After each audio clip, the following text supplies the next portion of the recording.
ప్రభుత్వంలో no schemes, only scams. కూటమి ప్రభుత్వం అధికారంలోకి వచ్చి ఏడాది అవుతోంది. గడిచిన ఈ కాలంలో ఇచ్చిన వాగ్దానాలు నిలబెట్టుకున్న దాఖలాలు ఎక్కడా లేవు.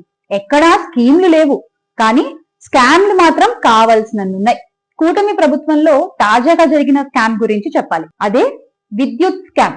లంచాలు తీసుకుంటూ అధిక రేట్లకు విద్యుత్ ని కొనుగోలు చేసేలా ఒప్పందాలు కుదుర్చుకుంటూ రాష్ట్ర ప్రజలకు, రాష్ట్ర ఖజానాకు అతిపెద్ద షాక్ ఇస్తున్నారు గౌరవ ముఖ్యమంత్రి వర్యులు చంద్రబాబు నాయుడు గారు. ఇప్పటికే 15,000 కోట్ల కరెంటు ఛార్జీల పెంపుతో రాష్ట్ర ప్రజలకి భారీ షాక్ ఇచ్చిన కూటమి ప్రభుత్వం axis energy India private limited సంస్థతో తాజాగా కుదుర్చుకున్న ఒప్పందంతో రాష్ట్ర ఖజానాకు, రాష్ట్ర ప్రజలకు సమ్మర్ స్పెషల్ షాక్ ఇచ్చారు. మీకు అర్థమయ్యేలా చెప్తా. 400 మెగావాట్లు అంటే 210 కోట్ల యూనిట్లు ఒక సంవత్సరానికి కొనుగోలు చేస్తున్నారు.